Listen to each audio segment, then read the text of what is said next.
বাংলাদেশের শিক্ষা ব্যবস্থার কথা বললেই প্রথমে আসে স্কুল ও কলেজের কথা, এরপর আসে বিশ্ববিদ্যালয়। তার মাঝে আবার ভাগ করা হয় বাংলা মিডিয়াম ও ইংলিশ মিডিয়াম। কিন্তু এর বাইরেও আছে এক বিশাল জগৎ, যেখানে তৈরি হচ্ছে ইসলামিক জ্ঞান, চরিত্র গঠন আর সমাজ নেতৃত্বের অসংখ্য আলোকবর্তিকা। এই জগৎটাই হলো মাদ্রাসা শিক্ষা ব্যবস্থা। আসুন দেখে নেই দেশের সেরা কিছু মাদ্রাসা। সরকারি মাদ্রাসাই আলিয়া, ঢাকা। 1780 সালে ব্রিটিশ গভর্নর ওয়ারেন হেস্টিংস এটি প্রতিষ্ঠা করেন। এটি উপমহাদেশের প্রথম আধুনিক ধাঁচের আলিয়া মাদ্রাসা। আজ এটি কামিল স্তর পর্যন্ত পাঠদান করে এবং ইসলামী শিক্ষার পাশাপাশি আধুনিক শিক্ষা ব্যবস্থার সাথেও যুক্ত।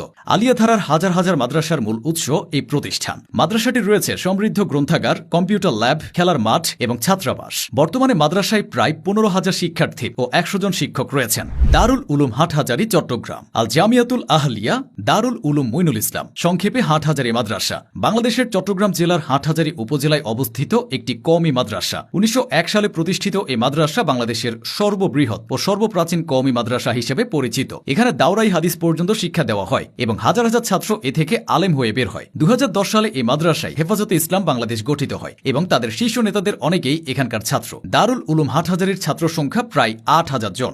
জামিয়া রাহমানিয়া আরাবিয়া, ঢাকা। ঢাকার মুহাম্মদপুরে অবস্থিত একটি কওমি মাদ্রাসা। 1986 সালে এটি প্রতিষ্ঠিত হয়। মাদ্রাসাটিতে প্রাথমিক স্তর মানে মুক্তব থেকে শুরু করে দাওরাই হাদিস, মাস্টার্স সমমান, ইফতা, ইসলামী আইনশাস্ত্র ও ফতোয়া, তাফসির, আরবি সাহিত্য সহ বিভিন্ন বিষয়ে উচ্চ শিক্ষা প্রদান করা হয়। এই মাদ্রাসা থেকে মাসিক রাহমানি পয়গাম নামে বাংলা ভাষায় একটি মাসিক ইসলামী পত্রিকা প্রকাশিত হয়। পত্রিকার বর্তমান সম্পাদক মামুনুল হক। ঐতিহ্যবাহী ইসলামী বিষয়গুলোর পাশাপাশি শিক্ষার্থীদের বাংলা, ইংরেজি, গণিতশাস্ত্র, ইতিহাস ও ভূগোল সহ অন্যান্য আধুনিক বিষয়েও শিক্ষা দেওয়া হয়, যাতে তারা একটি পূর্ণাঙ্গ ইসলামিক স্কলার হিসেবে গড়ে উঠতে পারে। জামিয়া রাহমানিয়া আরাবিয়ার ছাত্র সংখ্যা প্রায় 12,000। জামিয়া কোরআনিয়া আরাবিয়া, লালবাগ, ঢাকা। জামিয়া লালবাগ 1950 সালে প্রতিষ্ঠিত হয়ে ঢাকার প্রাচীনতম এবং ঐতিহ্যবাহী কওমি মাদ্রাসাগুলোর মধ্যে স্থান করে নিয়েছে।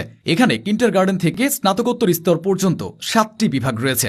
জামিয়া সকল শিক্ষার্থীকে বিনামূল্যে শিক্ষা দেয়। এই মাদ্রাসায় প্রায় 22,000 বই সমৃদ্ধ একটি বৃহৎ গ্রন্থাগার রয়েছে, যেখানে আরবি, বাংলা, উর্দু, ফার্সি ও ইংরেজি ভাষায় ইসলামী ইতিহাস ও দর্শনের মূল্যবান বইয়ের সংগ্রহ আছে। পরীক্ষায় ভালো ফলাফল অর্জনকারী শিক্ষার্থীদের খাবার বিনামূল্যে দেওয়া হয় পুরস্কার হিসেবে। জামিয়া লালবাগ এ অঞ্চলের প্রায় 700টি মাদ্রাসার দেখাশোনা করে, যাতে তারা তাদের পাঠ্যক্রমিক কার্যক্রমের উন্নতি করতে পারে। বর্তমানে মাদ্রাসায় প্রায় 12,000 শিক্ষার্থী রয়েছে। তামিরুল মিল্লাত কামিল মাদ্রাসা, ঢাকা। তামিরুল মিল্লাত কামিল মাদ্রাসা বাংলাদেশের একটি শীর্ষস্থানীয় আলিয়া মাদ্রাসা। 1963 সালে যাত্রাবাড়িতে ভিত্তিপ্রস্তর স্থাপনের মধ্য দিয়ে এ প্রতিষ্ঠানের সূচনা হয়। এখানে প্রথম শ্রেণী থেকে কামিল শ্রেণী পর্যন্ত পাঠদান করা হয়। তামিরুল মিল্লাত কামিল মাদ্রাসায় একটি ত্রৈমাসিক পত্রিকা রয়েছে, যার নাম ত্রৈমাসিক তামিরুল মিল্লাত। বিগত বছরগুলোতে মাদ্রাসা শিক্ষা বোর্ডের অধীনে অনুষ্ঠিত পাবলিক পরীক্ষার ফলাফলে দেশসেরা 10টি শিক্ষা প্রতিষ্ঠানের মধ্যে অন্যতম স্থান অর্জন করেছে। তামিরুল